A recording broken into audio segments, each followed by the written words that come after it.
world again! This week, we are stopping in Africa. Take a look at the map. Can you find Ethiopia?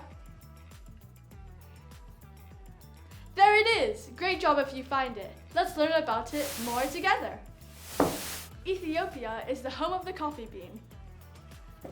One of the oldest countries in the world. It is the first state that uses the image of the cross on their gold coins.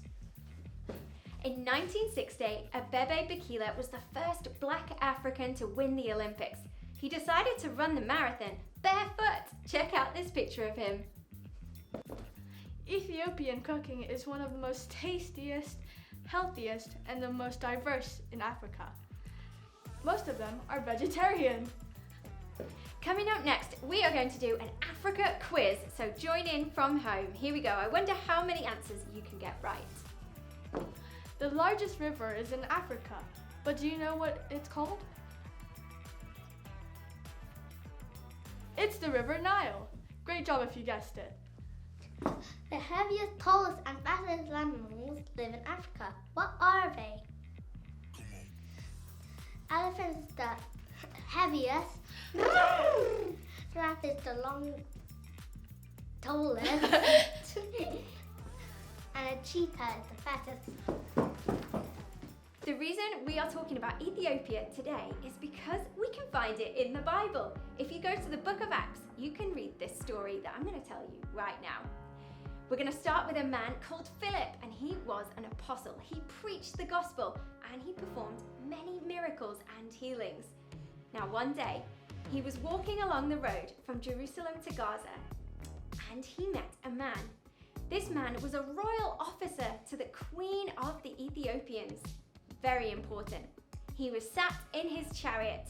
He was reading a scroll, maybe, of the book of Isaiah. We can read that today in our Old Testaments. But he struggled to understand what he was reading. He said, "How can I understand this unless someone explains it to me?" Then Philip decided to help him. He listened to the Holy Spirit and he went over to the chariot.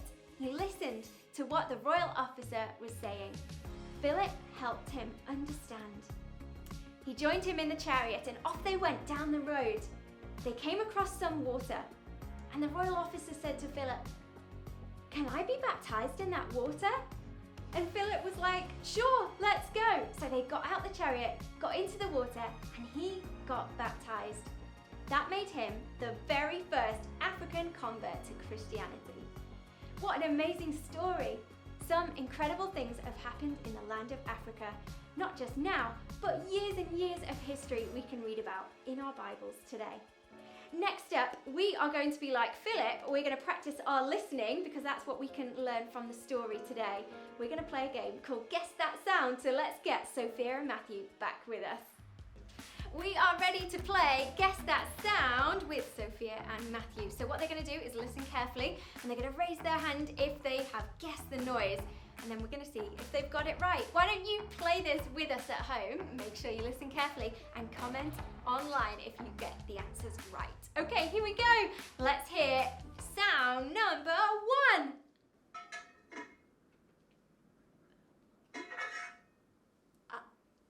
Yes, Sophia. Is that a pot falling? It was a saucepan bang. Well done. Sophia's got the first point. Great job. Are you ready for sound number 2? Open those ears up. Here we go. Sound number 2.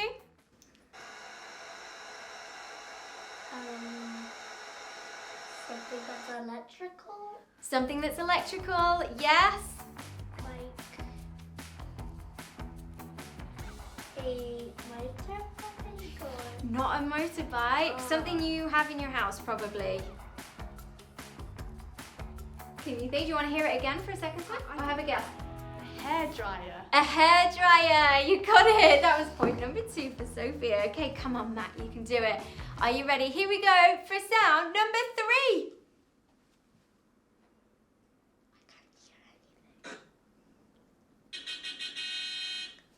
A car horn. Yes. Great job. Okay, it's 2-1. What's it going to be for sound number 4? That was A sheep. a sheep. Not a sheep. It's close to a sheep. An animal Lamb. similar? Not a sheep, not a goat. lamb. A goat! I bet you've never heard a goat noise before, maybe. Can you make a goat noise? Okay, are you ready for the last sound?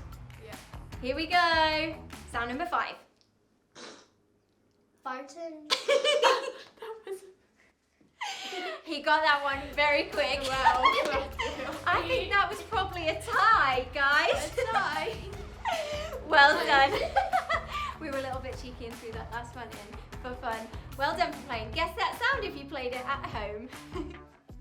So today we have learned to listen like Philip so that we can help people understand the Word of God more.